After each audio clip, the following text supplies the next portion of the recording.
Donc bonsoir à toutes et tous, bienvenue à la médiathèque protestante du Stift pour une conférence exceptionnelle, puisque nous sommes très heureux d'accueillir ce soir l'une des figures de la théologie francophone actuelle, avec Pierre Gisèle, que nous remercions chaleureusement d'avoir accepté notre invitation. Professeur honoraire de la faculté de théologie et de sciences des religions de l'Université de Lausanne, où il a enseigné jusqu'en 2012, Pierre Gisèle est reconnu comme l'un des grands penseurs de la théologie contemporaine. En 2019, le Nouveau magazine littéraire l'a même classé parmi les 35 penseurs qui influencent le monde. Retracé... Avec un conseiller de Trump.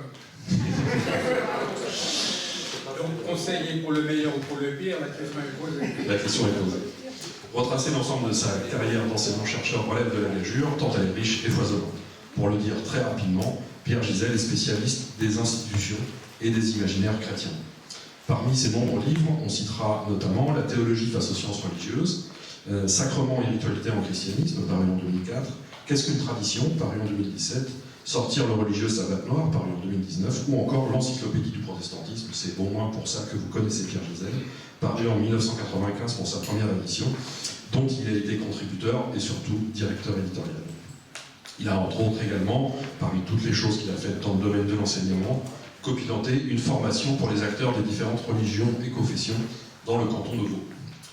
C'est aux éditions Labor et Fidesz, dont il est l'un des auteurs phares, que Pierre Gisèle publie son nouveau livre, pour lequel nous l'accueillons ce soir, intitulé Ritualité mutante, le christianisme au prisme de l'histoire sociale, donc livre paru il y a un mois tout juste. Dans cet ouvrage, Pierre Gisèle s'intéresse aux recompositions contemporaines de la ritualité. Il montre que les gestes inventés pour marquer les moments clés de la vie humaine connaissent des évolutions, tout en gardant leur puissance, même lorsque leur origine chrétienne s'efface de plus en plus dans une société déchristianisée. Mais j'arrête là ce simplificateur résumé pour lui laisser la parole dans un instant et vous demander d'être vigilant avec lui car il est un petit peu malade en ce moment, pour donc remercier les différents partenaires de cette soirée. Au premier chef, les éditions Labor et Fidesz, bien sûr, la radio RCF Alsace qui va donc capter la conférence et qui la mettra en ligne très prochainement. Et puis l'association Spiritualité et Culture, pour son partenariat toujours fécond. Et enfin, vous tous et toutes d'être présents ce soir. Bonne conférence et à tout à l'heure. Il y aura bien sûr un moment de questions après la présentation du livre. Bonne conférence. Merci beaucoup aux organisateurs de m'avoir invité. Merci à chacun d'être là. Alors effectivement, je suis un peu fragilisé, mais j'espère que ça va tenir. Et puis, si l'exposé est un peu moins long que prévu, je me réjouis des questions. C'est surtout ça qui sera stimulant et intéressant. Voilà. Alors effectivement, on est sur ce livre intitulé « Les ritualités mutantes ». Le titre peut un peu intriguer de toute façon, mais pas seulement intriguer, il est quand même un tout petit peu négatif. J'aurais préféré « ritualité en mutation ». Ritualité mutante, ça consonne avec d'autres choses, voilà. Mais ça aurait été trop grand pour mettre sur la couverture, semble-t-il. De toute façon, c'est une proposition de l'éditeur que j'ai acceptée, que j'assume donc. Hein. Voilà.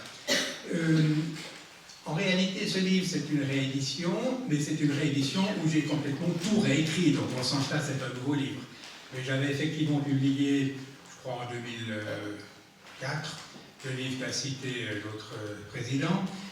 Sacrement et ritualité en christianisme, et c'est l'équipe responsable de la théologie pratique chez Labor et Fidesz qui m'a proposé une réédition.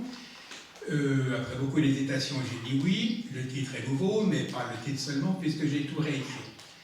Alors pourquoi j'ai tout réécrit? En grosse partie parce que quand même, sur plus de 20 ans, les choses ont beaucoup changé.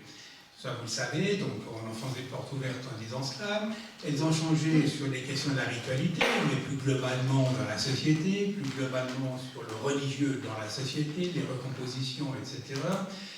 Voilà, donc du coup, j'ai été entraîné dans des tas de terrains que je connaissais moins, avec des responsables laïcs et autres de cérémonies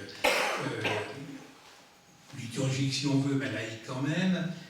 Nouvelles qui n'existaient pas il y a 25 ans et que j'ai essayé de déchiffrer et rapidement de présenter. Mais de toute façon, c'est infini. Et le livre a heureusement seulement 250 pages, un petit peu moins, mais il aurait pu en avoir 1000 ou 2000, hein, ça aurait été indigeste, mais franchement, sur chaque point, et surtout après coup, je me dis, mais pourquoi tu n'as pas encore ajouté telle chose, etc. Chaque fois que je vois un article dans un journal, il y a un truc supplémentaire qui apparaît, que ce soit, ce matin j'ai vu sur les liturgies de la création, j'en parlerai peut-être 2 minutes à un moment, il y a aussi des choses toutes nouvelles qui viennent, enfin, c'est tous les jours, hein, voilà. Donc c'est illustratif ça, et puis pour le dire rapidement, quand même ça doit nous faire réfléchir, disons, à l'Église, au sens où nos églises, de mon point de vue, sont trop obnubilées par la question de la sécularisation. La sécularisation, pour le dire brièvement, on pourra discuter, on pourrait nuancer, ça touche d'abord et avant tout les institutions, mais si on voit que la société dans le rapport religieux à travers la question de la sécularisation, on va rater complètement justement les recompositions, le fait qu'il y a des tas de nouvelles choses qui apparaissent.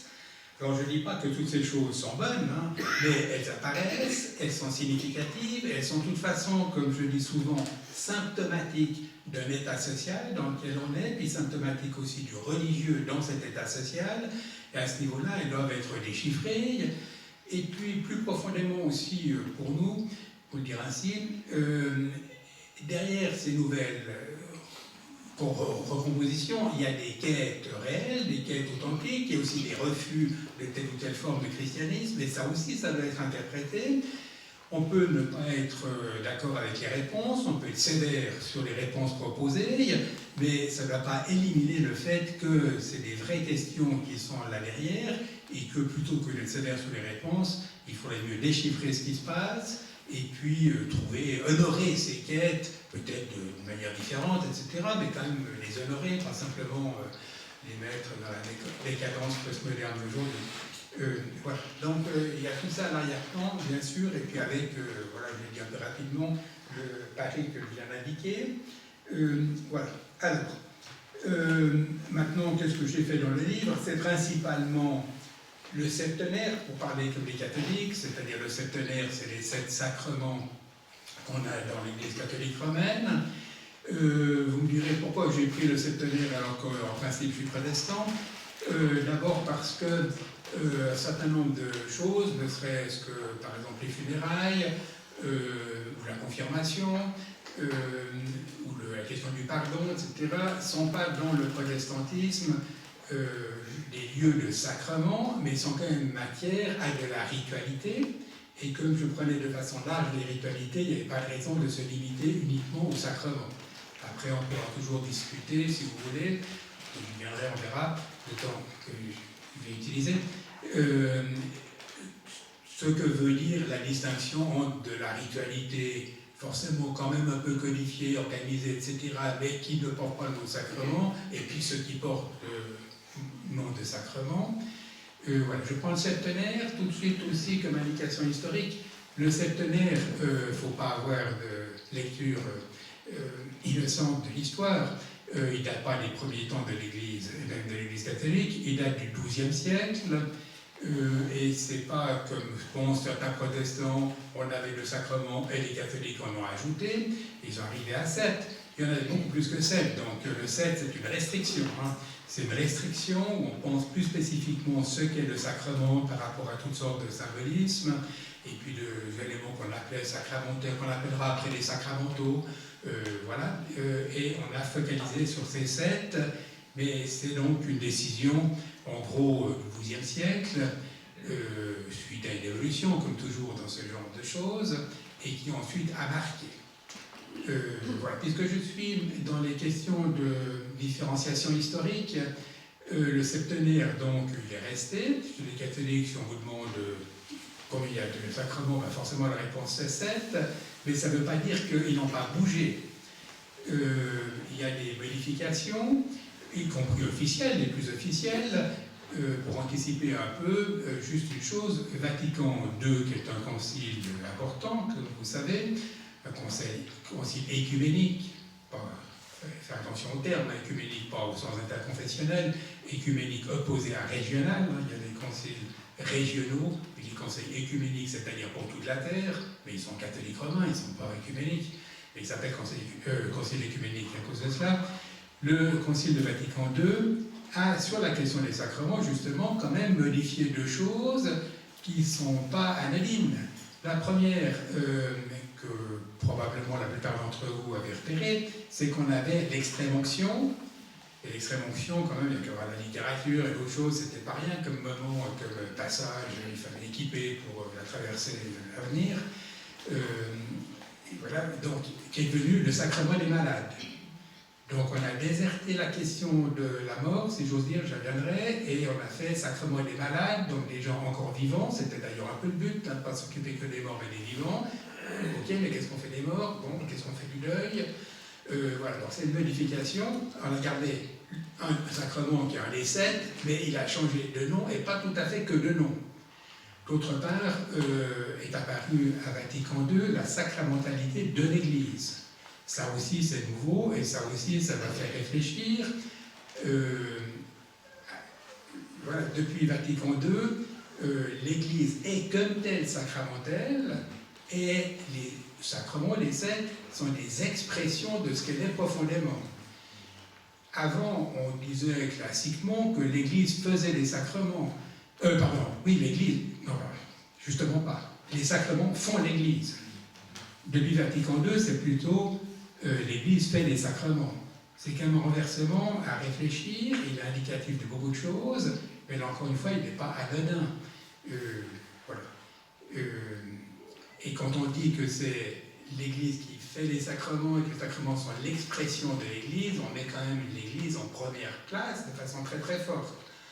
Pour ceux qui ont fait la théologie, hein, ça vient de Rahner, qui est un des grands théologiens catholiques du XXe siècle, et qui avait la proposition suivante: le Christ est le Ur Sacrament, le sacrement originaire, l'Église c'est le Grund Sacrament, c'est le sacrement de fond, disons, et puis après il y a les différents sacrements qui explicitent, qui expriment ce qu'est l'Église tout au fond, dans son essence profonde ou quelque chose de ce genre.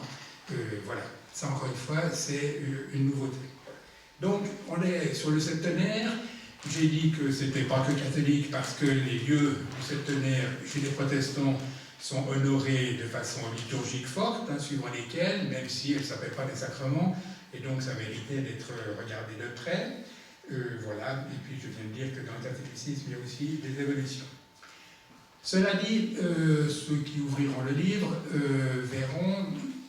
pourront se poser la question de savoir si je suis protestant ou catholique. Je le dis parce que le dernier exposé que j'ai fait sur le livre, on m'a dit que j'étais catholique. Bon, alors c'est vrai qu'il y a beaucoup de références du côté catholique. Voilà, et puis, pour le dire en boutade, mais quand même la première édition, qui était quand même très différente, un professeur de théologie fondamentale à Fribourg, une faculté catholique plutôt conservatrice, nettement conservatrice, et lui aussi conservateur, m'avait dit ton bouquin de 2004, moi j'aurais donné l'imprimatur.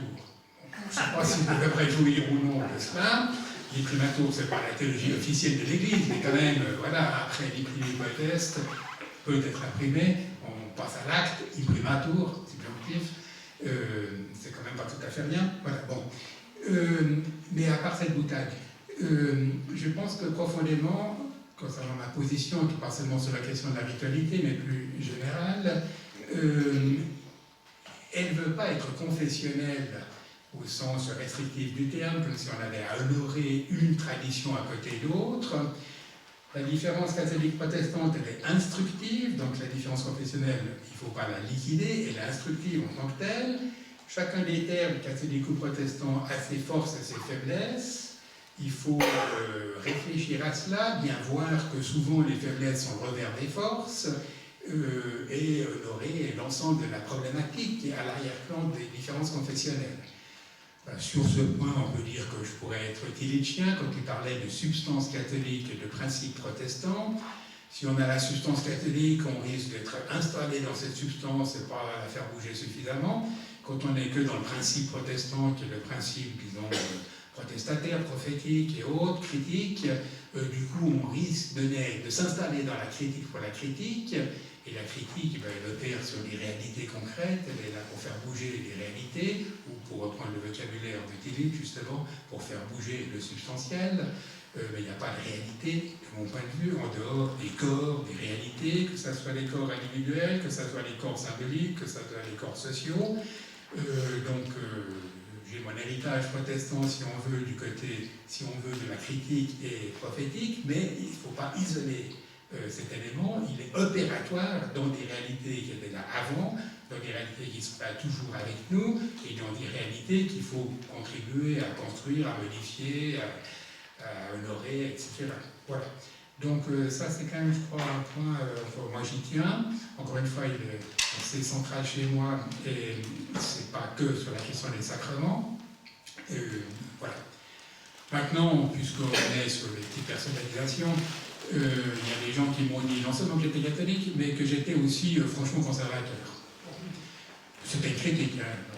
Moi, je ne sais pas si c'est une critique, tant qu'à faire, ça dépend comment est-ce qu'on est conservateur et comment est-ce qu'on n'est pas conservateur. Bon, certains pensent que je suis un libéral insupportable et qu'il faut déclarer hérétique le plus vite possible.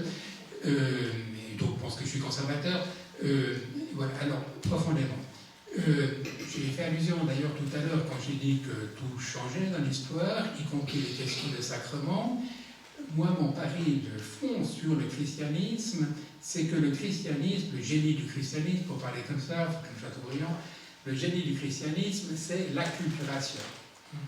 Donc l'acculturation, ce n'est pas une déviation par rapport aux origines. Sur ce point, je me distancie de certaines positions protestantes, et à mon avis un peu trop idéologiques. Donc c'est pas l'acculturation, une déchéance de l'évangile, comme s'il y avait un évangile pur quelque part. C'est une vocation de ce qu'est le christianisme, si on veut utiliser des termes un peu forts et lourds, c'est une incarnation toujours à reprendre dans les cultures et les sociétés. Le christianisme n'a pas arrêté de faire cela dès le début. Alors bien sûr, on peut dire que dès le début, il y a eu la perte. D'ailleurs, concernant le début, on parle de l'hélénisation du christianisme. Vous savez que Bultmann, Barthes et compagnie, mais notamment les Bultmanniens, ont critiqué les débuts du christianisme très vite, hein, déjà même dans le Nouveau Testament, il y a des débuts d'hellénisation et de proto-catholicisme. Voilà. Ratzinger, au contraire, avait plaidé dans son discours de Ratisbonne pour les bienfaits de l'hellénisation. Je pense que sur le fond, il avait raison. Voilà, ceux qui pensent que je suis conservateur, donc Ratzinger avait raison, ça ne va pas améliorer mon cas, mais bon, mais il avait raison sur le fond, c'est-à-dire qu'effectivement, on assume l'acculturation.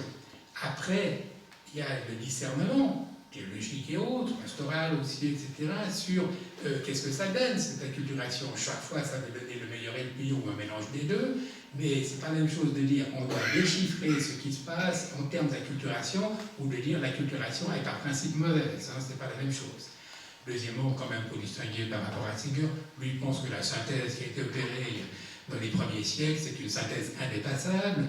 Pour moi, c'est une synthèse hyper instructive qui était nécessaire, mais les temps continuent et le monde continue à changer, et donc l'acculturation doit se modifier. Au Moyen-Âge, elle était différente, à l'époque des temps modernes, elle était encore différente, et aujourd'hui, elle est encore différente. Voilà.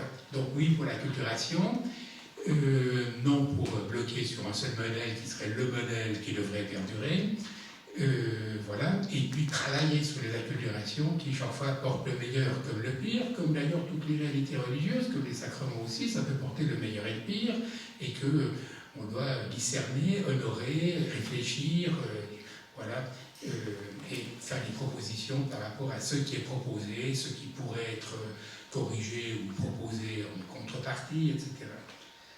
Voilà. Peut-être que je suis un peu trop long dans ces liminaires. Voilà, mais ça permettait de situer quand même un peu mon geste.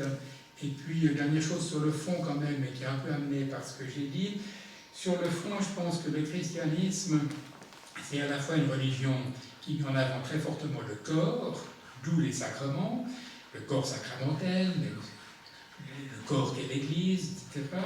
Je pense que ça c'est tout à fait important. Et en même temps, et en articulation, pas en solution mixte, compromis bête, en articulation, le christianisme, c'est le génie aussi de l'hétérologique. Le mot fait un peu universitaire et prétentieux. Je l'emprunte à Michel de Certeau, que j'aime bien. Pour un catholique, on me dirait, mais Certeau, c'est un catholique quand même, disons, aux frontières,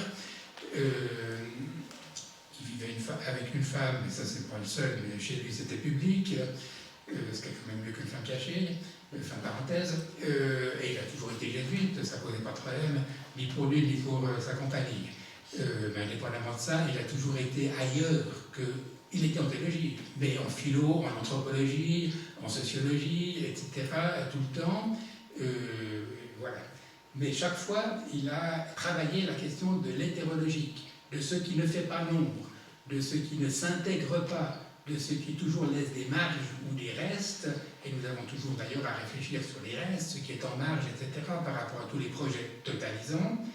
Voilà. Donc, je pense que cette dialectique, pour prendre ce terme, entre le corps, la matérialité, l'inscription dans des réalités sociales, symboliques et autres, culturelles aussi bien sûr, d'une part, et d'autre part, faire vibrer de l'hétérologique, dire comment aussi on honore ou non l'hétérologique, ces deux éléments, ces deux entrées sont centrales, à mon avis, dans le christianisme. Enfin, peut-être que je comprends le christianisme, on va le comprendre autrement. Dans ma petite théologie, c'est central, et forcément c'est à l'arrière-plan tout le temps du livre, puisque je parle des sacrements, et que les sacrements, ils sont bien à ce lieu-là. Le sacrement, c'est de la matérialité, à tous les niveaux, hein. D'ailleurs, c'est même sectionnaire doctrine, hein. Il y a une matérialité du sacrement, chaque fois, il y a une forme et puis de la matière, c'est le mot technique, même scolastique, enfin, mais il y a de la matérialité. La Sainte Seine, en dehors du pain et du vin, il n'y a pas de Sainte Seine, hein. Il y a peut-être des concepts, comme chez Hegel, mais justement, les concepts ne dépassent pas la représentation et les matérialités, en tout cas le nutritionnisme, chez Hegel ça les dépasse, mais pas le nutritionnisme. Donc il y a du corps, il y a du matériel, et puis en même temps il y a du travail à l'intérieur des corps sociaux, à l'intérieur des corps individuels que nous sommes. Voilà. Alors, maintenant, oui, alors juste quand même, je l'ai presque anticipé, il y a un sous-titre, hein, il y a Ritualité mutante, bon, ça c'était l'éditrice, je l'ai accepté, après coup je regrette cette mutation, mais bon, il y avait le sous-titre il vient pas d'elle, c'est le christianisme au prisme de l'histoire sociale. Alors vous avez compris, je pense, dans ce que j'ai dit, qu'effectivement l'histoire sociale est pour moi importante, le christianisme en fait partie, hein, c'est pas un îlot séparé comme ça, pur dans un coin. Il en fait partie, il est affecté par l'histoire sociale, en même temps il est illustratif de ce qui se passe dans l'histoire sociale. Je reviendrai sur un certain nombre d'exemples, presque anticipé quand j'ai parlé de la maladie et de la mort, hein, parce que Vatican II centre sur la maladie et abandonne la question de la mort, mais dans les années 60, les années du Concile, comme par hasard, socialement, la mort était exterritorialisée, peut-être confinée à l'hôpital, mais ailleurs elle était sortie du champ social. Après, c'est revenu très vite, justement, mais à ce moment-là, c'était comme ça. Donc, voilà, même là, vous avez une illustration de l'histoire sociale dans laquelle le christianisme est entraîné, pour le meilleur et pour le pire, pour reprendre cette expression, en l'occurrence quand même pour le pire, au sens où on a fait un peu l'impasse sur la question de la mort, pas très longtemps, c'est revenu très vite, même chez certains intellos, disons, novateurs de gauche, etc., comme Baudrillard et autres, qui ont écrit des bouquins sur l'échange symbolique à la mort, très vite, je crois au début des années 70, et puis d'autres, et puis très vite aussi, justement, une réflexion sur la mort et la vie en lien avec la mort qui était pas du tout présente socialement et culturellement dans les années 60, ça a basculé aussi très très vite. Voilà. Donc ce sous-titre, j'y tiens, il est aussi quand même, il indique aussi une part de ce qu'est le livre. Alors maintenant, prenons quand même rapidement, il y avait quelques petits points forts auxquels je tiens, mais ça sera forcément très bref, et puis si c'est suggestif et que ça fait réagir, c'est très bien.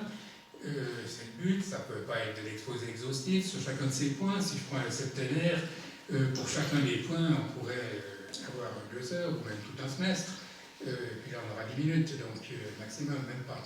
Alors, le premier. J'ai pris d'abord la maladie et la mort. Alors, petite parenthèse quand même, qui illustre peut-être les propos, je n'ai pas démarré par la Sainte Seine, ou l'Eucharistie. Hein. En bonne théologie catholique aujourd'hui, dans les sacrements, on démarre sur l'Eucharistie, qui est le sommet des sacrements, qui est comme quelque chose d'un peu originaire. De toute façon, sommet des sacrements, c'est pas moi qui invente, hein, c'est un titre d'ailleurs de beaucoup de chapitres de traités de théologie sacramentaire.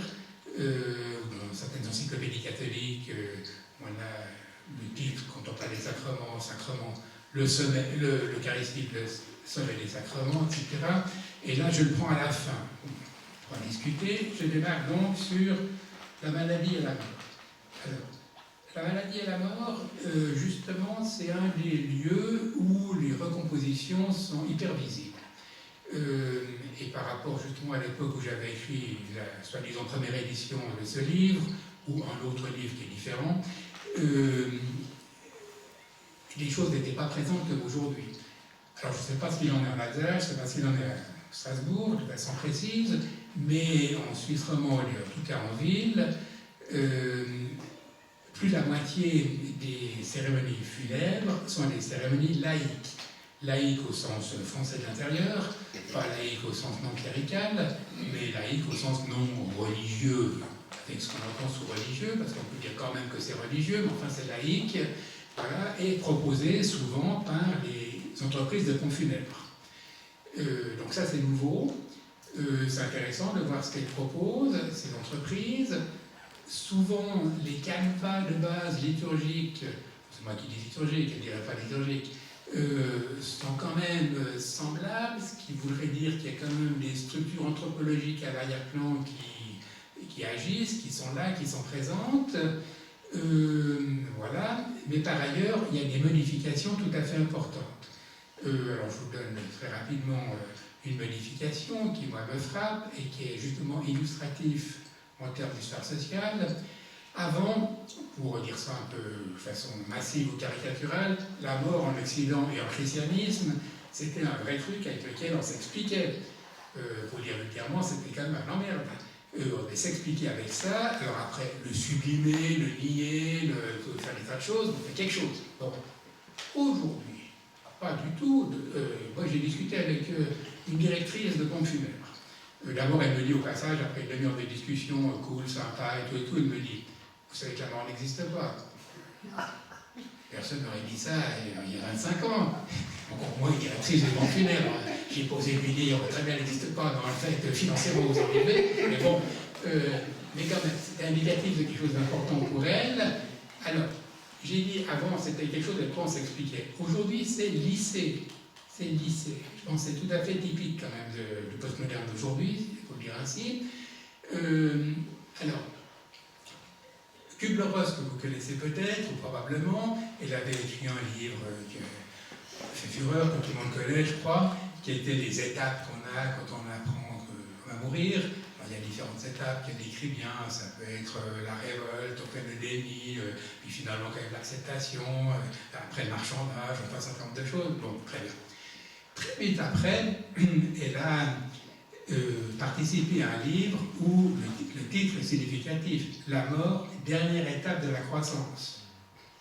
Dernière étape de la croissance, c'est pas s'expliquer avec quelque chose qui est irréductible et irréversible.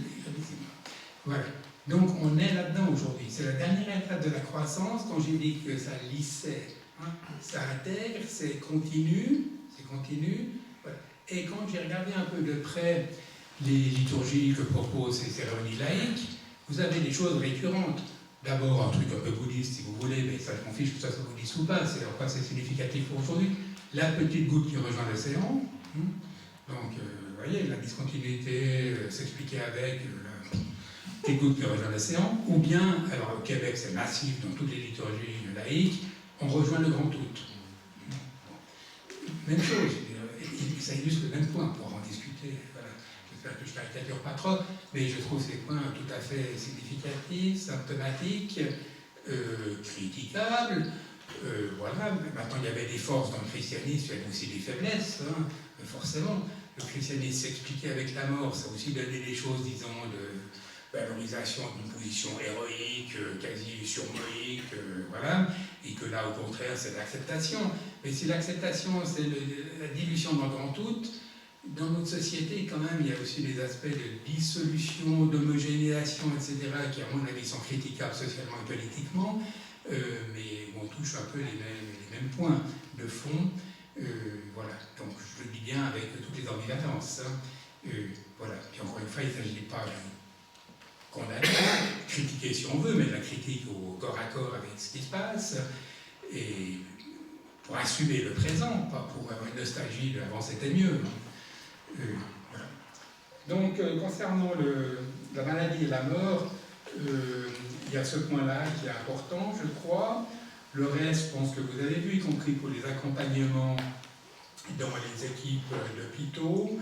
Je ne l'ai pas non plus commencé chez vous, si quand même c'est les gens qui sont mandatés par les églises, ou bien s'ils sont, pour prendre un terme négatif, dilués dans des équipes de soins spirituels. En tout cas, c'est le cas à Lausanne. Voilà. Et directeur du CHU à Lausanne disait significativement au directeur de l'aumônerie spirituelle, aux accompagnements spirituels, les miracles, c'est nous, sous-entendu les chirurgiens, etc. Vous, les pasteurs, c'est pour la bienveillance.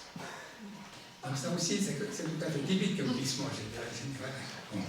J'ai rien contre la bienveillance. Zizek disait qu'il y avait deux fonctions pour la religion dans la société d'aujourd'hui.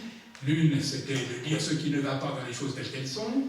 Ça, je l'aime bien, cette fonction. L'autre, c'était le thérapeutique. C'est pas que je n'aime pas, mais si c'est que thérapeutique, après, ça va devenir le compensatoire quand même. Et moi, je ne veux pas de la religion qui soit que de la compensation. Et voilà. Mais quand le directeur du CHU dit à l'aumônier, vous êtes là pour la bienveillance, très bien, il lui assigne une place, il n'est pas tout à fait neutre, mais c'est sa mission. Bon, on accepte donc les aumôniers, c'est bien, mais il faut qu'ils fassent ça quand même. Il ne faut pas donc pour trop qu'ils protestent, c'est autre chose. Le reste, c'est pas leur problème. Je dis, on est des vrais techniciens qui savent travailler à gérer nos trucs. Bon, voilà. Bon, je vais arrêter avec la question de. Oui, quand même la maladie. Il y a quand même une chose que j'ai aussi abordé rapidement, là, je vais le dire très vite, mais ce qui est venu progressivement, les années 60, c'était pas comme ça, sauf peut-être dans certains groupes évangéliques, mais pas vraiment.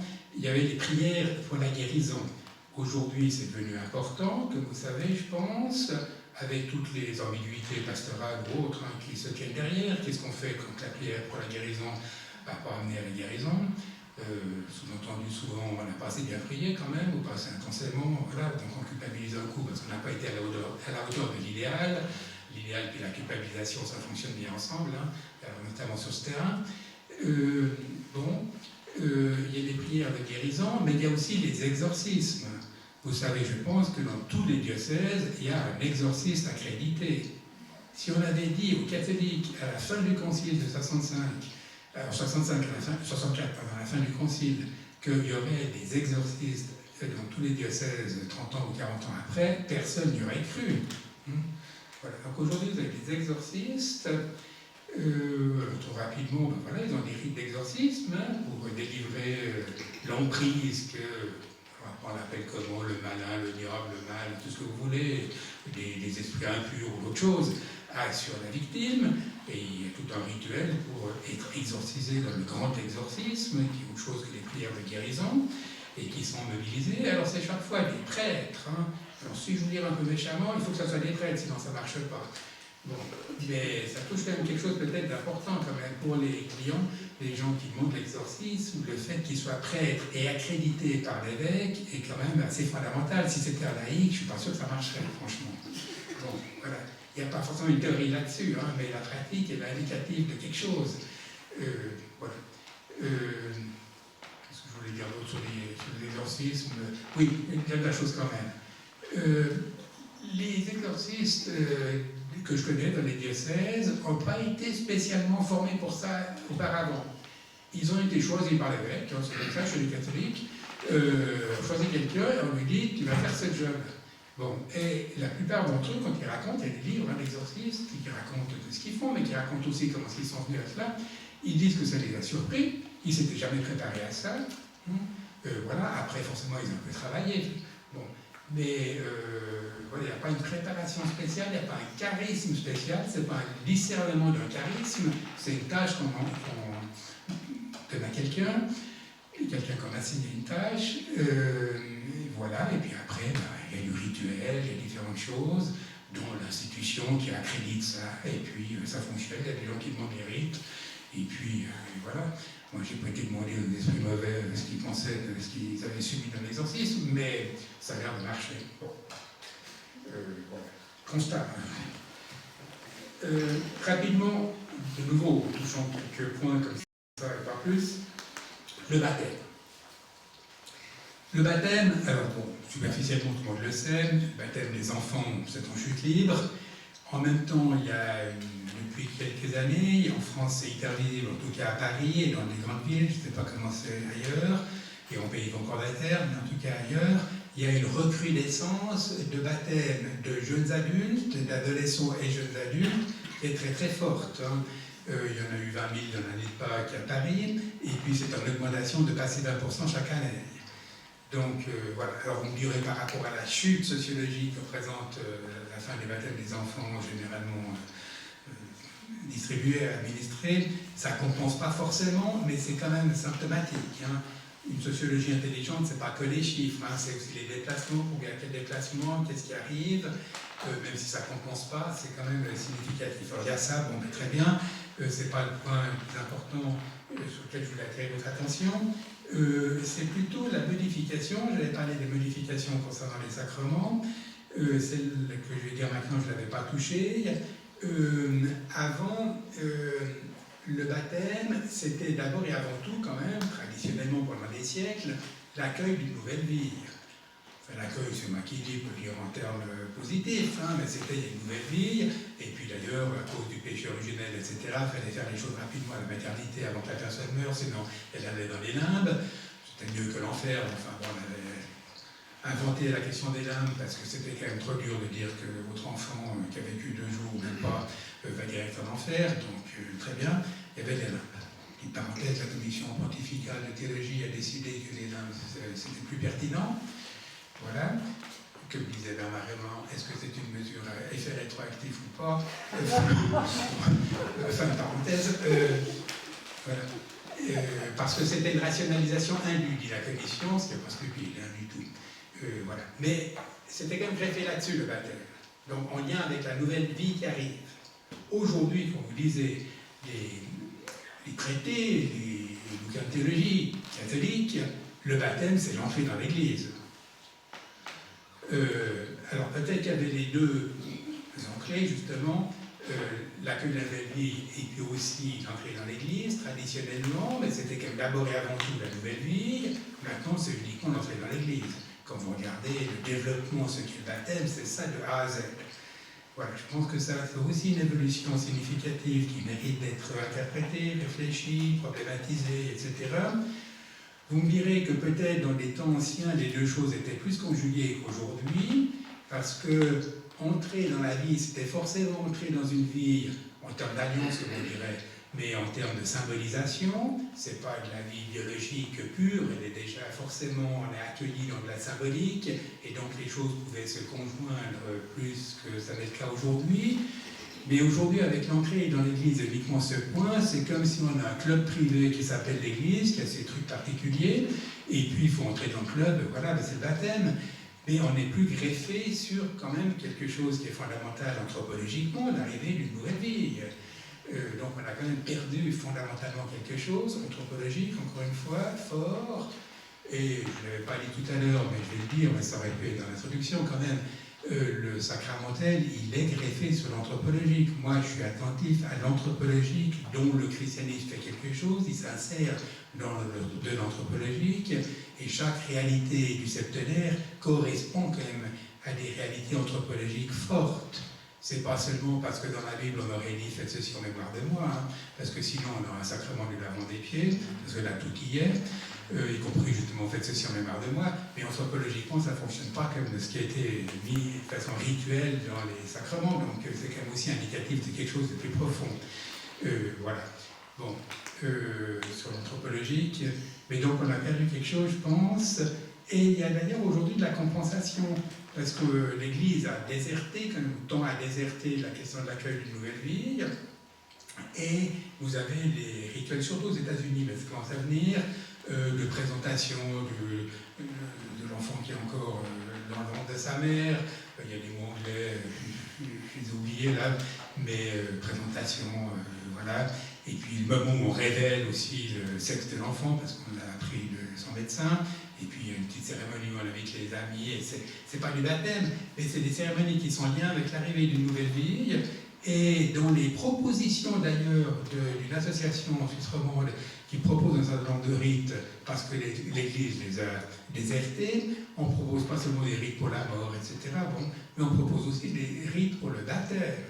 On propose des rites laïques qui n'ont rien à voir avec l'Église, qui sont des baptêmes sécularisés. Voilà, mais ils sont greffés justement sur la question de l'arrivée d'une nouvelle vie. Et voilà, c'est quand même un lieu que l'Église avait tendance et la théologie à déserter. Et tout d'un coup, il y a d'autres choses un peu folkloriques, mais quand même, qui sont présentes. Pour rien vous cacher, mon fils a organisé un truc de ce genre avec tous ses amis pour son nouvel enfant. Donc, j'ai aussi vécu ça à l'intérieur. Mais bon, je ne vais pas dire que c'était pas bien, hein, je veux dire, de toute façon, c'est pas mon genre. Voilà. Bon.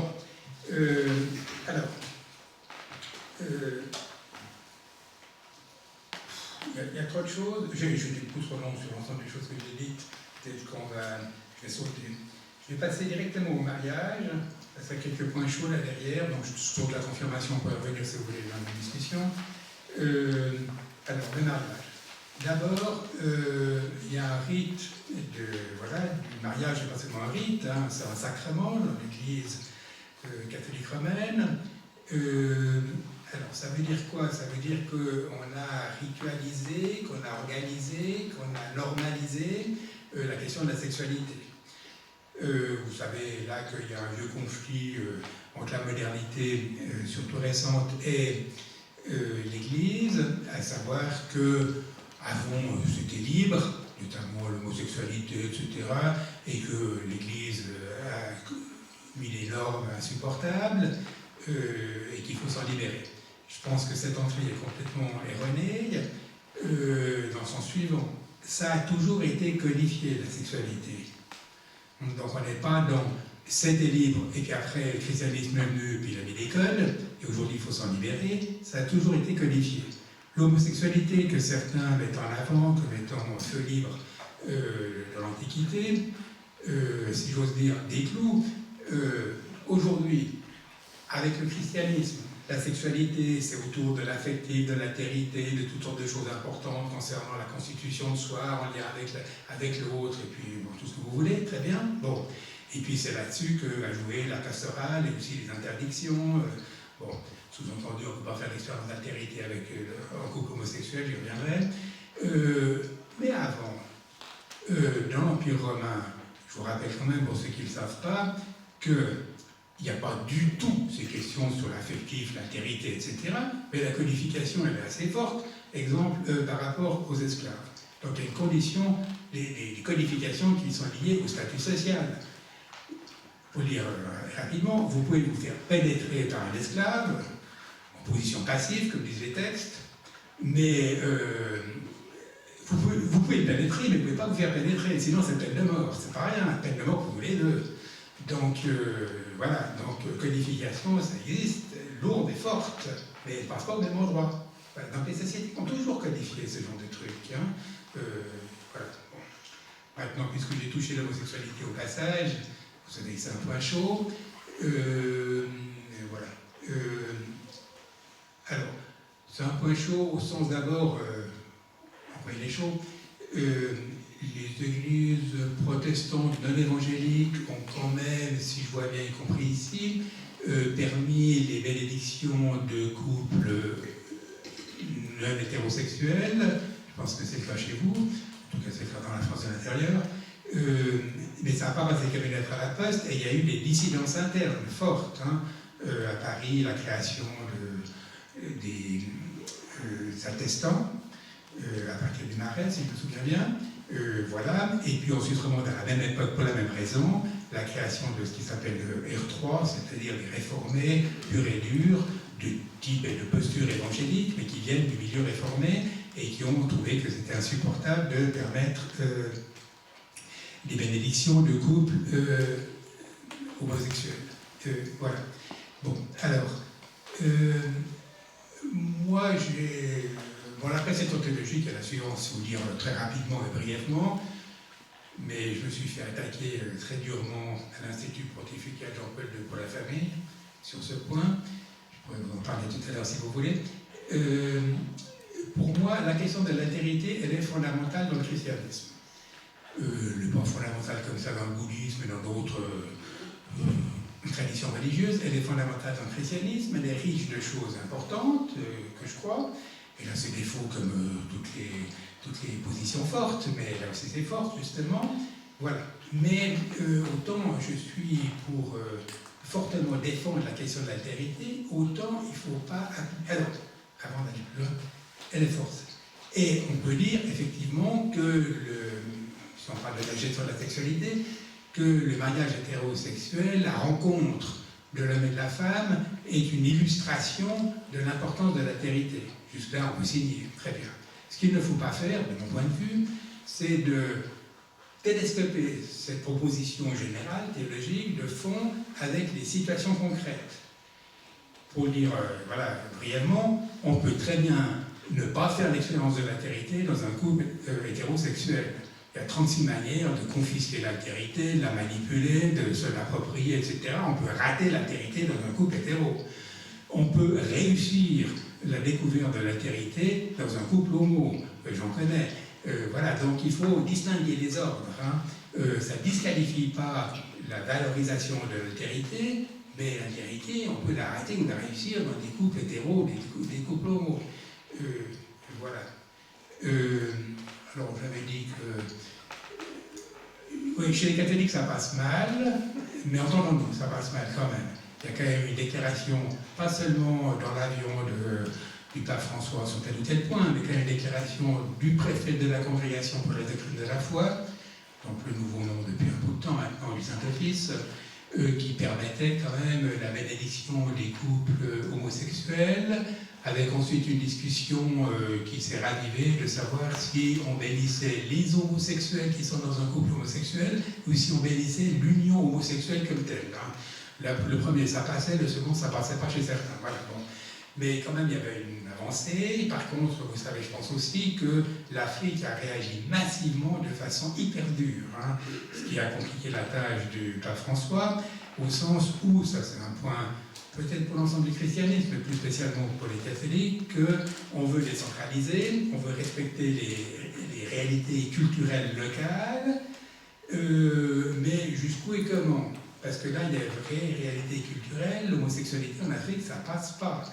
Alors, est-ce que le pape doit dire, bon, ben, très bien, en Europe on va le permettre, aux États-Unis aussi, mais on ne va pas le permettre en Afrique, bon, parce que chaque conférence épiscopale va décider de ça. Jusqu'où on va laisser la liberté aux conférences épiscopales? Est-ce que sur cette question-là, le catholicisme peut avoir des positions officielles strictes différentes?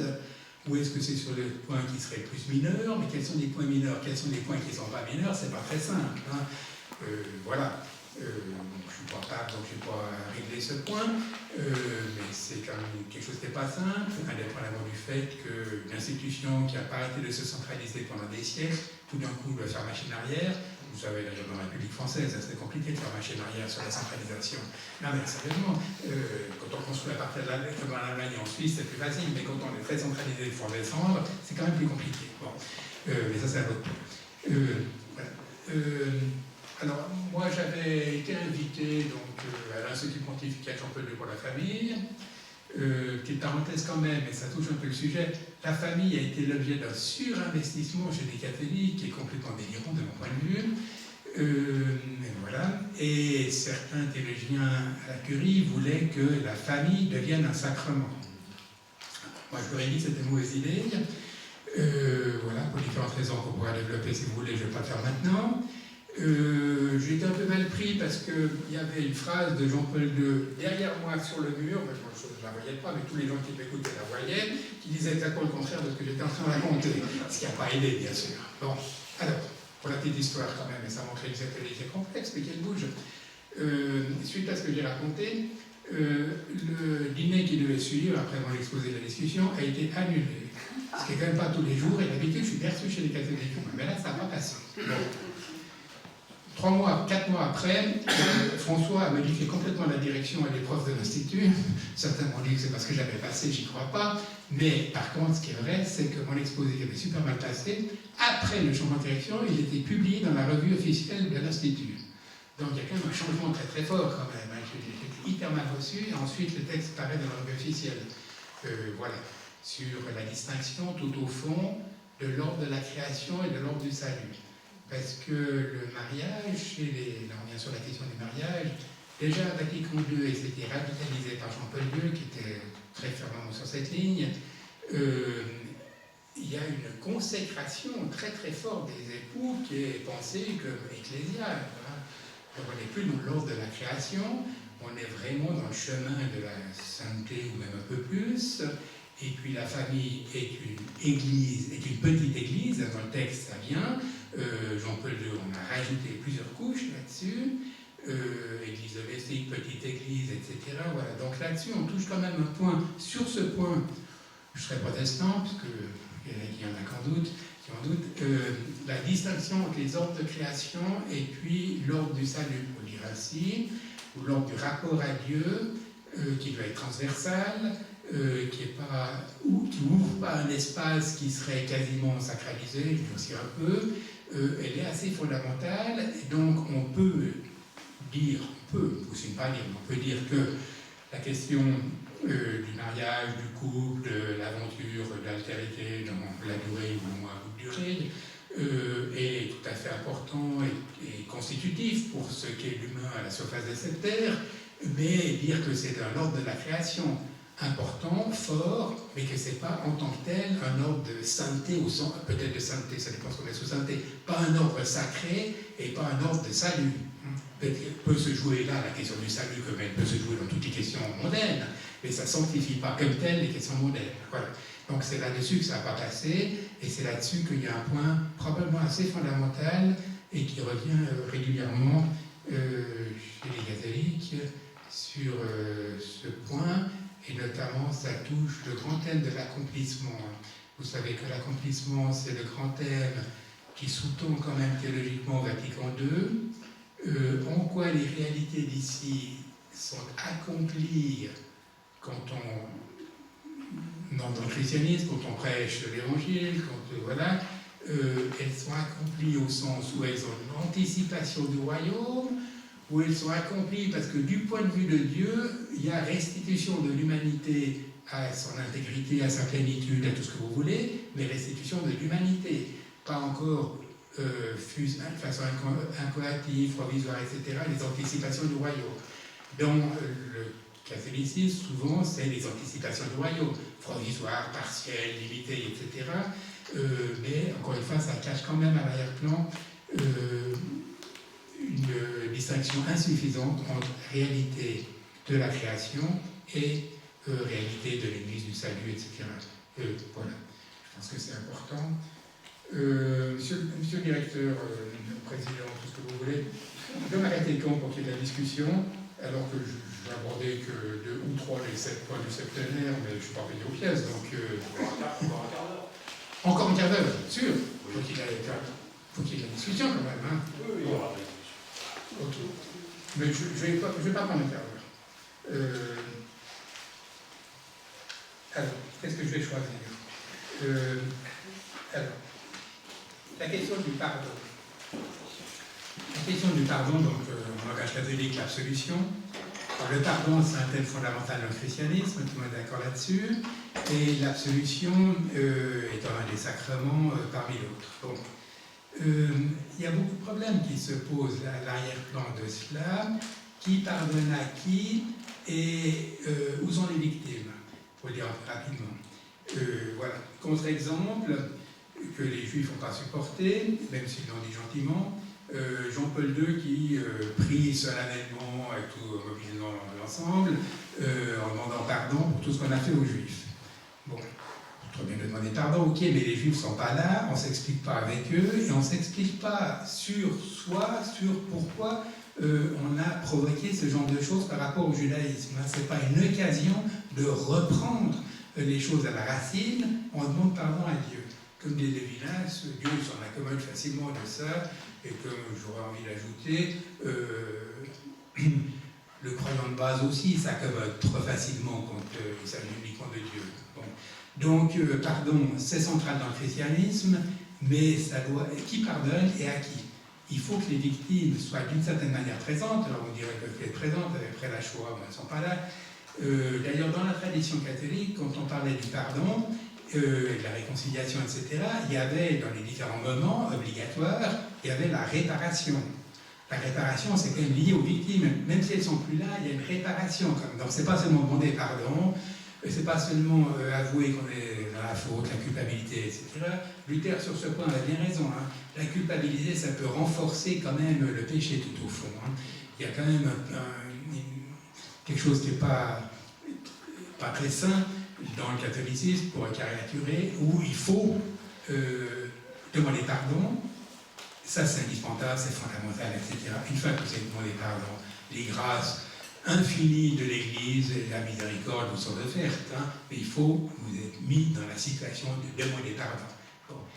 Alors, là aussi, ça fait quand même anthropologiquement jouer et un extrême d'idéalisation en fonction de quoi on demande pardon, et puis de culpabilisation, ça met les deux choses vont ensemble, etc. Et tout ça sans le tiers qui est le monde, sans les personnes réellement offensées, etc. Un contre-exemple, j'ai dit Jean-Paul II tout à l'heure, après il n'a pas fait que ça, je ne suis pas un fan de Jean-Paul II, enfin bon, mais sur ce point, il n'y a pas que ça, et quand même, les Juifs ont réagi, et à mon avis, ils avaient raison de réagir. Un autre exemple, le contre-exemple, c'est, si vous voulez, la commission de réconciliation après l'apartheid en Afrique du Sud. Il y a eu des vraies explications avec les victimes, avec tout le monde, où on s'expliquait pas seulement sur le mal qu'on a par rapport aux victimes, et puis réparer, etc., mais aussi pourquoi elle est là, en quoi ça provoque des remises en cause et de se remémorer aussi, pas repartir à zéro, mais se remémorer et que ça soit instructif quand même. Ce qu'on a fait, qu'on confesse comme étant un mal aujourd'hui, il faut se remémorer. Pas croire que simplement, voilà, on s'est trompé, on a fait des bêtises et aujourd'hui on va repartir sur un sol immaculé et maintenant on ne va pas faire les bêtises qu'avant. Si on ne s'explique pas avec ce qui a été fait de mal, on ne va pas s'en sortir. Hein. Voilà. Donc ça, je crois que c'est important. Donc voilà, je vais donner deux exemples rapides. Et puis par ailleurs, puisque j'ai touché le judaïsme, vous savez que le judaïsme, sur la question du pardon, c'est plus complexe que dans le christianisme, que c'est moins totalisant, et que pour les juifs, normalement, il y a de l'impardonnable. Je ne suis pas sûr que les chrétiens disent ou signeraient qu'il y a de l'impardonnable. C'est le titre d'un bouquin d'ailleurs de Madame Daniel Cohen-Lévinas. Son nom indique bien d'où elle vient quand même. Plutôt que d'où elle vient. Il y a de l'impardonnable. Qu'est-ce que ça veut dire? Qu'est-ce qu'on fait de l'impardonnable? Il y a dans l'humain de l'impardonnable ou pas? Voilà. Ça a aussi été illustré, tout à l'heure j'ai illustré avec Jean-Paul II pour la demande de pardon comme ça en l'absence des victimes, et puis à l'inverse, l'apartheid. Il y a aussi eu comme illustration le Carmel à Auschwitz. Hein. Vous savez qu'à un moment, le Carmel a voulu installer un couvent, l'antenne du couvent au minimum, dans le camp d'Auschwitz, hein, et avec une croix de 7 mètres de haut dans le corps. Bon. Forcément, alors toute l'église catholique polonaise était pour, hein, tous. Les juifs, bien sûr, étaient contre. Voilà, et ça a pris beaucoup de temps jusqu'à ce que ça soit réglé, autoritairement au bout du compte par Jean-Paul II dans le bon sens, même s'il était polonais. Mais au départ, je pense qu'il était plutôt pour, mais il a changé d'avis, sous la pression de Lustiger notamment, que vous connaissez, je pense, un archevêque de Paris, qui était juif, voilà, et qui avait pris ça en charge très fortement. Voilà. Mais quand même, ça illustre deux choses comme attitude.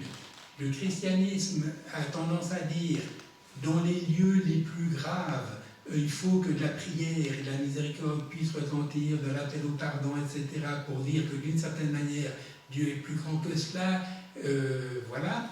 Et puis, à l'inverse, les Juifs qui disent, ce lieu doit rester un lieu de silence. Hein. Toute parole est entre, ça doit rester un lieu de silence. Le christianisme ne dit pas spontanément, ça va rester un lieu de silence. Voilà. Donc là, vous avez aussi l'opposition qui est instructive, hein, sur les deux termes, et qui gère justement cette question du pardon et de l'absolution. Bon, pour revenir plus aux questions individuelles, là, concernant le pardon, l'absolution, etc., je pense qu'aujourd'hui, on est tous d'accord en principe qu'il peut y avoir de l'absolution, la confession des péchés, etc., que réinsérer dans une histoire.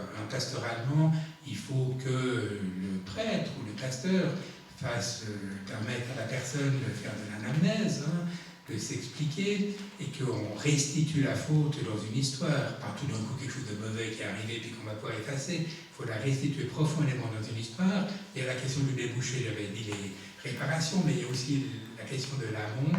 Toute faute doit être insérée dans une histoire qui nous constitue, qui n'est pas effacée parce qu'on a dit que c'était mal et puis que même au bout du compte il y aurait une absolution. Ça fait partie de notre histoire, il faut aussi s'expliquer avec ça. Donc sur le narratif, sur le récit, il y a une pertinence du récit globalement, socialement, aujourd'hui on peut y revenir, mais aussi sur chacun d'entre nous, c'est important que quelques paroles prononcées fussent de l'absolution, fussent au nom de Dieu et tout, s'insèrent dans du récit.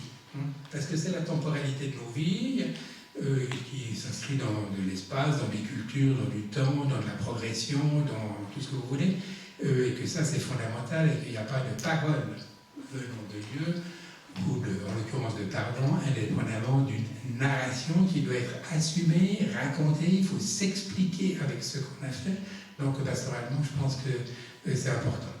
Maintenant, dernière chose concernant le pardon, les rituels, etc. Aujourd'hui, vous me direz, on est guéri de tout ça, mais plus personne ne répond de l'absolution. Mais, comme disent certains, en l'occurrence Derrida, on n'arrête pas d'avoir la théâtralisation de l'aveu. C'est bien porté aujourd'hui. L'aveu, dans la concept culture, ça existe, il faut faire l'aveu de tout ce qu'on a fait de mal. On n'arrête pas de raconter que voilà, tel ou tel a été marchand d'esclaves ou d'autres choses et s'est enrichi sur le dos de tous nos héros, et donc on va recommencer l'histoire autrement. Il y a une théâtralisation de l'aveu, il y a d'ailleurs de plus en plus aussi de groupes où on fait de l'aveu, on partage de l'aveu, etc. Donc là aussi, anthropologiquement, la chose elle a été un peu désertée dans les églises pour différentes raisons, mais elle revient par la bande autrement. Les groupes de partage d'aveux, aujourd'hui, ça se multiplie très très fortement. Donc ça correspond à quelque chose de tout à fait fondamental sur lequel il ne faut pas faire l'impasse. Encore une fois, qu'il faut honorer, fût-ce autrement, mais quand même honorer. Bon, voilà, ça c'était pour sauter sur l'occasion qui m'était donnée concernant un autre sacrement que je pouvais encore prendre. Pardon, j'arrête là, on va discuter, je crois. Oui, non. On a fait quelle heure? Jusqu'à la nuit? Encore. Encore un. D'accord, après j'arrête. Bon, il y a la question qui est chaude dans certaines de nos églises de la consécration ou de l'ordination. Voilà. Alors, aujourd'hui, il y a une tendance, enfin aujourd'hui, entendons-nous pas dans les postmodernes de recomposition contemporaine, mais disons les années 60 pour prendre cet exemple, de démocratisation, disons radicalisée, et de refus des hiérarchies, et donc une critique des consécrations et de l'ordination. Donc on a ça à l'arrière-plan. Bon. Alors d'abord historiquement, et notamment pour ce qui concerne le protestantisme, faut bien voir que si on a mis en avant le sacerdoce universel, pour prendre ce terme, le protestantisme dès le départ aussi bien, différemment, mais quand même aussi bien du côté réformé que du côté luthérien, a tenu à des spécifications du ministère et des ministères de façon forte et différencier des laïcs. Voilà, donc c'est pas parce qu'on était contre le sacerdoce tel que on avait pensé dans le catholicisme que tout d'un coup tout était horizontal et égalitaire, et on a eu autour, d'abord et avant tout, historiquement, du pastorat, des positions fermes, fortes, avec deux intérêts qui étaient fortement mis en avant. D'abord le bon ordre dans la communauté, qu'on ne sait pas un peu structuré, ça part dans tous les sens, et quand c'est dans tous les sens, c'est la proie de tous les charismes prophétiques successifs auto-légitimés. D'une part, donc, l'ordre, mais ça revient tout le temps dans les textes. Deuxièmement, c'était quand même assumer la fonction, c'est bien ou mal assumé, mais le vis-à-vis par rapport à la communauté. Le vis-à-vis, ça rappelle ce qui est constitutif de la communauté. Voilà. La communauté est la part, ou l'Église est la part sa raison d'être en elle-même, elle a sa raison d'être par rapport à quelque chose qui la constitue, qui est toujours à reprendre, mais quand même, donc un vis-à-vis, quelque chose qu'elle ne possède pas, qui ne s'immerge pas, qui ne se noie pas dans sa réalité communautaire. Voilà, j'ai dit communauté ou 2 fois, moi je dis plus volontiers église, normalement, c'est pas par hasard les groupes plutôt de type évangélique qui préfèrent dire communauté. Petite parenthèse au passage, Barthes préfère aussi communauté que église. Petite parenthèse, Barthes, les sacrements, il ne sait pas très bien ce que c'est, donc c'est aussi un peu lié.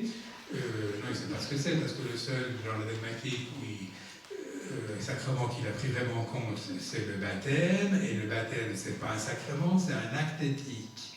Citation, hein, citation. Donc là, il y a quand même l'aveu assez net de la non-réflexion sur ce qu'est le sacramentaire. Voilà. Donc lui, il aime bien nos communautés, c'est pas un hasard. Moi, je dis église, plus volontiers, c'est quand même plus objectivant. Et puis, quand même, qui est moins sujet à un surinvestissement du commun partagé. Je veux dire, les églises ne sont pas là pour faire des communautés idéales ou des contre-modèles de la société ou des bouts de société parfaite ou pas encore parfaite, mais quand même qui anticipent un peu les réalités du royaume. C'est pas ça l'Église, hein. C'est de poser des signes, de travailler de façon transversale à nos réalités sociales et humaines. Les sacrements en font partie, mais pas seulement. Mais le but, c'est d'attester ça, de mettre en œuvre ces éléments qui sont opérants au cœur de l'humain, qui se greffent sur de l'anthropologique. C'est pas de construire des communautés idéales, hein. Donc il y a quand même parfois un petit fantasme dans nos théologies et nos églises sur l'église comme communauté idéale. Alors c'est aussi le revers du fait que notre société elle est dure, elle est froide, elle est technocrate, elle est tout ce qu'on veut, donc les communautés chaudes, ça va marcher. Mais l'Église, alors là on est vraiment dans le religieux compensatoire, hein. La fonction de l'Église, c'est une institution intermédiaire, et notre société doit penser les institutions intermédiaires. Chez Trump, on ne sait pas ce que c'est, mais nous devrions savoir ce que c'est. Une institution intermédiaire qui répond à une instance et du coup une rationalité propre, hein, qu'il faut définir.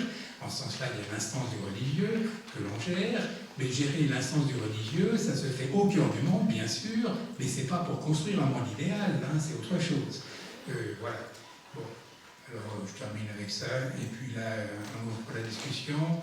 Vous avez le droit de critiquer, de ne pas être d'accord, d'être tout ce que vous voulez.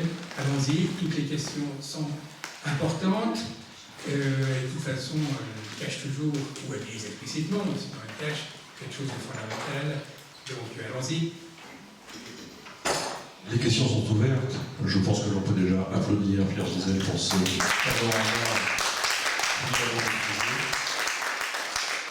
Et donc, nous avons un temps de questions, et après le temps de questions, il y aura aussi un temps de dédicace, puisque vous l'avez remarqué, le dernier partenaire de la soirée est présent ce soir, à savoir la librairie au Berlin, avec Esther, que l'on remercie pour son engagement pour les conférences de ce mois. Et donc, vous pourrez acquérir le nouveau livre, puisque vous avez compris que c'est un nouveau livre de Pierre Gisèle, pour vous faire dédicacer. Mais avant, c'est le temps des questions. Signalez-vous et je vous apporte le micro. Et rassurez-vous pour le bouquin, je fais de la pub pour notre libraire. Il y a souvent du terrain qui est exploré de façon assez empirique, avec des tas de descriptions. Il n'y a pas que de la théorie fondamentale légèrement compliquée, il y a la Pierre Gisèle. Il y a du terrain. Question? Alors, y a-t-il des questions? Sinon, je peux en poser une pour lancer les questions, justement. Comme on est à Strasbourg, est-ce que vous pourriez nous dire 2 mots sur la confirmation? Alors l'allusion, puisqu'on est à Strasbourg, je pense qu'elle vise M. Busser, hein, qui est quand même le réformateur qui avait mis en avant très fortement la confirmation. Voilà. Alors, la confirmation, je pense que c'est tout à fait important. Après, comment on la gère, etc., c'est autre chose, mais c'est tout à fait important. Si on est pour le baptême des enfants, et en principe, moi je suis pour le baptême des enfants, toutes les exceptions étant permises, et toutes les adaptations aux situations pastorales, personnelles, où la pastorale doit justement s'adapter, tout ça c'est réservé, mais je ne suis pas contre le baptême des enfants a priori, contrairement à la réforme radicale qui considère déjà dans le premier point de la confession anabaptiste qui est la première confession protestante avant la confession d'Augsbourg, qui dit que c'est la plus grande abomination blasphématoire de l'Église romaine, voilà. Et puis Thomas Müntzer, il en rajoute dans les mêmes termes, voilà. Bon. Donc je ne suis pas pour cette ligne. Aussi parce que se cache là derrière le refus des précédences et puis un surinvestissement sur la décision libre et responsable que forcément on pourra prendre quand on sera dans un âge de raison, en principe mettons à 15 ans, avant ou après, mais pas quand on est un petit enfant. Bon. Donc à l'arrière-plan, il y a quand même la question de la précédence. Maintenant, si on épaule la classe des petits enfants qui marquent quelque chose d'une précédence, bien sûr, cette précédence dans la vie, il n'y a pas de vie sans précédence. Elle doit être intériorisée, reprise, contestée, refusée, n'importe quoi. Enfin, le jeu normal avec tout ce qu'on a reçu, qui fait partie de l'humanité. Mais c'est pas vrai qu'on n'a rien reçu, on a reçu des paquets de choses. On est né là, en Europe, moi je suis un mec, je suis blanc, je suis etc. Voilà.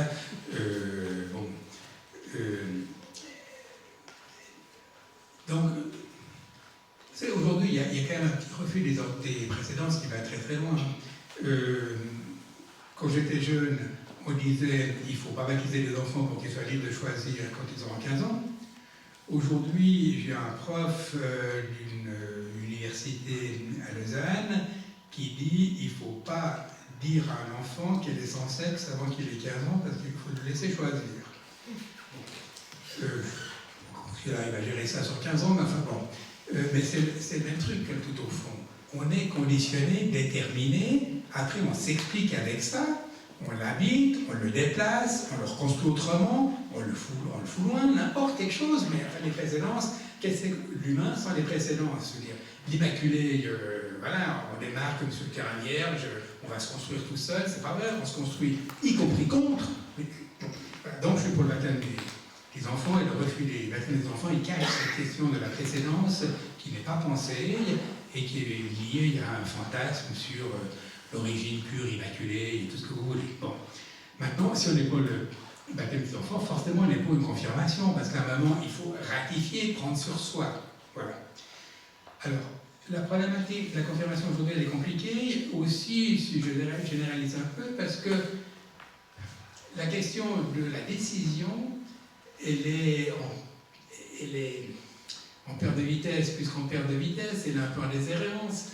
On ne sait plus assumer des identités, aujourd'hui, dans notre société, je crois. Donc, il y a une perte là-dessus. Du coup, pastoralement, on ne sera pas non plus provoqué, parce que les confirmations, en principe, ça vient à la fin d'un catéchisme, mais ce n'est pas forcément pour dire le pasteur avait raison et je suis ce qu'il m'a dit. Mais voilà, il y a provoqué, hein, on va dire non, mais provoquer, déjà ça, en pastoral, c'est un peu en retrait.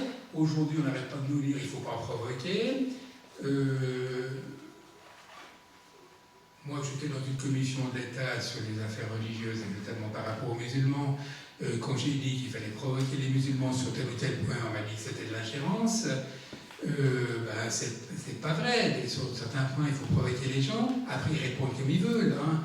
Leur dire, pour cet exemple, en quoi la radicalisation islamiste, c'est pas votre islam, vous devez le dire, ou bien vous dites en quoi c'est votre islam, mais c'est pas interdit de les provoquer. Après, les réponses, c'est eux qui les donnent, c'est pas nous qui sommes musulmans à leur place. Mais provoquer dans la vie, c'est pas interdit. Voilà, et la pastorale, elle est aussi là pour provoquer. Donc aujourd'hui, on a de la peine à provoquer, donc la confirmation est aussi en perte de vitesse dans cet ensemble social bizarre où les identités, autant que le terme soit encore correct, elles sont auto-centrées. Et puis après, il y a des petits groupes d'affinités, hein, puisque la société, elle se savez ce que c'est, mais l'addition des petits groupes par affinité, ça fonctionne bien. Voilà, donc il y a tout ça qui se cache derrière la confirmation, la crise de la confirmation. Illustration au passage, l'église évangélique réformée du canton de Vaud, donc réformée, oui, par luthérienne, évangélique au sens allemand, évangélique, pas évangélical, elle a décidé, dans les années 80 à peu près, de supprimer la confirmation après la fin du catéchisme. Parce que c'était un rite social, parce qu'on faisait ça pour faire plaisir à la grand-mère, parce que etc. Bon, voilà. Et donc, on a fait quand même un petit culte de fin de catéchisme. Bon, à un moment, c'est plus très bien le stade, mais enfin, c'était que ça. C'est en tout cas par la confirmation, enfin, pas que ça soit la confirmation. Et du coup, il y avait une nouvelle combine qui était mise sur pied, qui s'appelait la Fête de l'Alliance. Alors, la Fête de l'Alliance, on pouvait confirmer son baptême si on veut, mais on ne prenait pas les termes, mais c'était ça. Ça devait avoir lieu au moins 6 mois après la fin du catéchisme pour qu'on soit débarrassé des héritages sociaux et lui faire plaisir à la grand-mère, etc. Et que ce soit une vraie décision libre. Voilà. Bon. Alors, c'est typique quand même qu'on a refusé un truc qui socialement fonctionnait. Un peu en perte de vitesse, mais quand même. Il y avait une résonance qui fonctionnait et on a inventé quelque chose qui était que pour les croyants. La Fête de l'Alliance, socialement, ça n'existe pas, je veux dire. La confirmation, ça se greffe aussi dans les sociétés primitives sur tous les rites d'initiation qu'il y avait à l'époque de l'adolescence. Hein. C'est un vieux truc anthropologique. Voilà. Là, tout d'un coup, on invente un truc qui est pour le club chrétien, privé, une fête de l'Alliance, qui n'a aucune prise sociale. Donc ça n'a pas marché. Ça n'a pas marché, c'est bien fait pour eux, et c'est tout à fait typique. Bon. D'ailleurs, après 6-7 ans, ou non, un peu plus quand même, après une dizaine d'années, un peu plus, ils ont remis subrepticement, progressivement, et finalement, quand il n'y a pas une décision du synode, la confirmation, parce qu'ils avaient vu que ça ne marchait pas. Hein, donc les gens, ils ont voté avec les pieds, comme on dit, les résistances. Ils ont pensé qu'elles étaient mauvaises, mais elles étaient quand même assez lourdes. Les résistances dans la vie, c'est instructif, hein, les choses fondamentales, c'est pas seulement parce que les gens sont réactifs, ils n'ont pas été bien éduqués, etc. C'est quand même que ça touche des choses fortes. Il faut toujours interpréter les résistances. Hein. Même quand on est progressiste, libérant, tout ce qu'on veut, si on n'interprète pas les résistances, on va se planter. Voilà. Politiquement aussi. Quand on n'interprète pas les résistances, on se paye trop.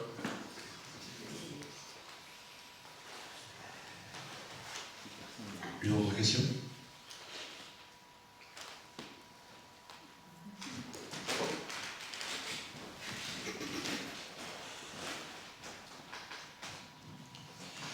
Oui, j'aimerais savoir si vous avez observé au niveau de la confession le secret de la confession comme mutation. Je pense à tous les scandales qu'il y a eu ces derniers temps. Est-ce que vous avez observé au niveau de l'omerta, etc. Alors d'abord, c'est pas un terrain que je connais. Je ne sais pas comment se gère. Oui, alors le secret de la confession, alors c'est compliqué. Parce qu'on est d'accord pour prendre les grandes lignes d'abord, après on ira sur le terrain. Le secret de la confession, d'abord, c'est un point fondamental dans le catéchisme, puisque vous savez que les raisons automatiques d'excommunication, il y en avait des paquets, elles ont été réduites à 6 ou 7, et dans les 7, il y a dévoilé le secret de la confession. Donc un prêtre ne doit pas dévoiler le secret de la confession. Voilà, et donc c'est sur cette base que la personne peut venir et avouer. En soi, je ne trouve pas ça mauvais, en première ligne. Si c'est voilà, une condition pour que la personne puisse venir et s'expliquer, avec tout ce que j'ai dit tout à l'heure, ça ne va pas être un truc automatique qui tombe du ciel, il faut un vrai travail, etc. Mais qu'elle soit préservée par le secret, en principe, je n'ai rien contre. Après, il y a les victimes. De toute façon, il y a longtemps qu'on dit dans le catholicisme quand même que si vous avouez un meurtre, puis qu'il y a quelqu'un qui est condamné, qui est innocent, mais qui est condamné en même temps pour ce meurtre, vous êtes censé au minimum encourager votre pénitent à aller se dénoncer. Hein, quand même. Bon, parce que là est en jeu aussi une autre personne de façon forte. Donc toujours il faut évaluer les choses. Voilà. Maintenant, sur le... Alors j'en viens à votre question. Admettons, un prêtre, parce que les prêtres doivent se confesser aussi, même le pape doit se confesser d'ailleurs, tout le monde se confesse, les catholiques, le pape a un confesseur, parce qu'il est en privé, puisqu'il a le pape, il est comme aussi une personne privée, le pape c'est une fonction, c'est pas autre chose. Donc un curé qui aurait abusé va se confesser. Là on revient un peu au même point que la personne qui avoue, et puis il y a quelqu'un d'autre qui est accusé alors qu'il est innocent, sur comment est-ce qu'on gère le fait que cette personne qui est là, le curé en l'occurrence, qui est chez un autre curé pour se confesser, comment est-ce qu'on gère le fait qu'il est abuseur. Forcément, on va devoir d'une manière ou d'une autre le dénoncer. Ça forcément, d'ailleurs aujourd'hui, les puis c'est celui qui a fait des progrès là-dessus, fort aussi en accréditant que les sociétés civiles devaient prendre ça en charge et que c'était pas réservé à la juridiction ecclésiastique. Voilà. Tout ça doit se faire bêtement, pastoralement, humainement, mais avec fermeté. Avec fermeté. Voilà, vous n'allez pas. C'est mieux d'amener la personne à se dénoncer que de tout de suite téléphoner à la police pour le dénoncer. Mais il faut qu'il se dénonce, bien sûr. J'ai répondu à la question, pas vraiment, à moitié.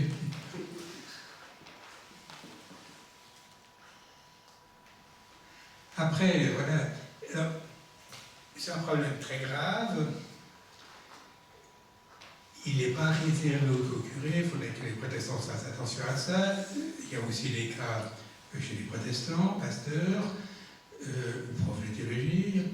Et puis il y a des cas dans tous les mouvements de jeunesse, etc., sportifs, et chaque fois où il y a des responsables exposés à des adolescents ou adolescents, les deux. Il y a des métiers plus exposés. Est-ce qu'on les choisit à cause de ça? Je n'ai pas fait la psychanalyse des personnes.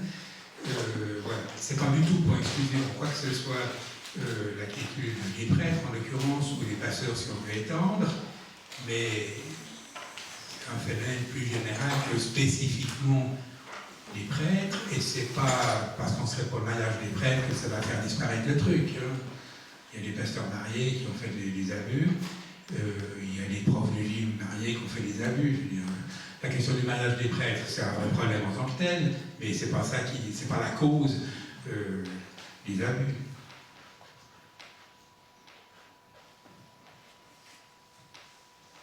Encore une fois, je n'ai pas travaillé ça de près. Par ça, on le connaît tous, donc on le connaît tous. J'en connais quelques-uns.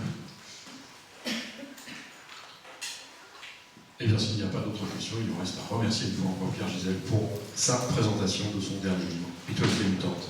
Merci encore.